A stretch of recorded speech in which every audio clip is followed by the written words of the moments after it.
All right, let's dive into what is, honestly, one of the most powerful short stories you'll ever read about language, identity, and what it feels like to lose both. We're talking about Alphonse Daudet's The Last Lesson. It really makes you stop and think, what happens when something you completely take for granted is just gone? No, I mean, really think about it for a second. What if someone told you that today, this is it? This is the last time you'll ever get to speak your own language. How would that even feel? How would your world just completely flip upside down?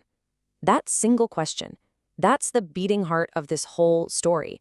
It really forces you to face just how tied up our language is with who we are. Okay, so to really get the story, we've got to set the scene.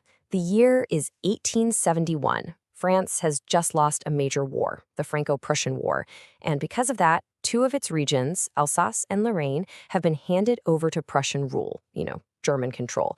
So, that's the world we're stepping into. Now, you might think a story set in an occupied territory would start with soldiers and politics, right? But nope. This one starts through the eyes of a little schoolboy named Franz, and for him, it's just another totally ordinary morning.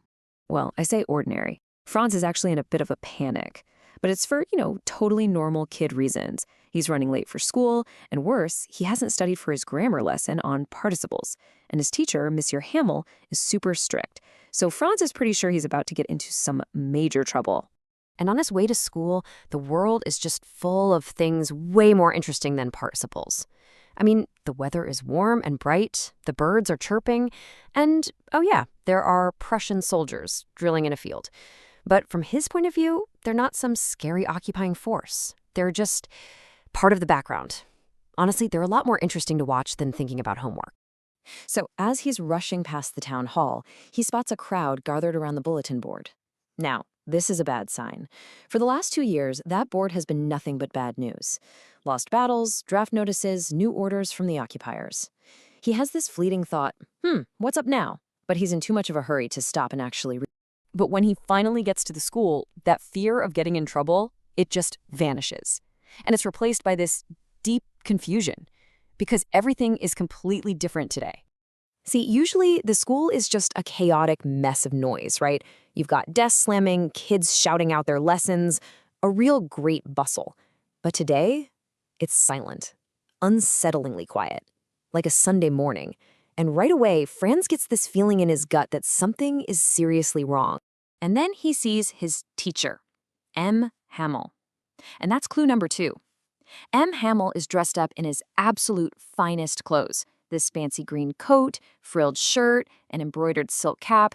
This is the kind of outfit he only ever wears on inspection days or when they give out awards. So, why is he wearing it today? But the biggest surprise, the thing that really throws him for a loop, is what he sees at the back of the room. The back benches, which are always empty, are filled with the village elders. We're talking the old mayor, the former postmaster, all of these important town figures just sitting there quietly looking incredibly sad. Okay, what is going on? And then it all clicks into place. All these weird, quiet, solemn little details suddenly make a terrible kind of sense with one shocking announcement. My Hummel gets up in front of the class and he says, "My children, this is the last lesson I shall give you." Franz says those words hit him like a thunderclap. All of a sudden he realized that was the news on the bulletin board, the news he'd run right past. So here's the deal. An order has come from Berlin. Starting tomorrow, the only language that can be taught in the schools of Alsace and Lorraine is German. This right here is their very last French lesson, ever. And just like that, Franz's whole world flips. Those school books that felt like such a pain just a few minutes ago, suddenly they're like old friends he can't imagine giving up.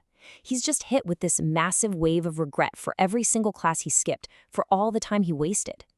Now, M. Hamel starts to speak, and you might expect him to be angry at the Prussians, right? But he isn't. Instead, he talks about how everyone in that room shares a little bit of the blame. He says they all have something to feel bad about. The students, like Franz, for putting off their learning, the parents for wanting their kids to work on the farm instead of going to school, and even himself. He admits that sometimes he'd send the kids to water his flowers or just give them a day off so he could go fishing. And this is the moment the story really shifts. It stops being just about loss and becomes this incredibly powerful statement about what language truly means to a people. In this final lesson, M. Hamel starts talking about the French language with a kind of passion the students have never, ever heard from him. He tells them it's the most beautiful language in the world, the clearest, the most logical. He pleads with them to guard it, to hold on to it, and never, ever forget it. And that brings us to the most famous line, the absolute core of the whole story. M. Hamel tells them their language isn't just a bunch of words, it's a key.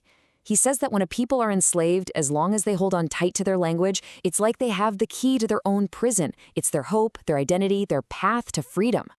And with that weight in the air, something almost magical happens in that classroom. Franz, the boy who couldn't be bothered to learn his participles, suddenly gets it. He understands everything. It's like he had never listened so carefully before, and M. Hamel had never explained with so much patience. Learning, in that moment, becomes an act of defiance, of preservation.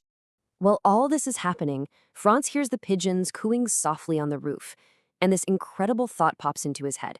He wonders, will they make them sing in German, even the pigeons? It's such an innocent, childlike question, but wow, it gets right to the heart of it all.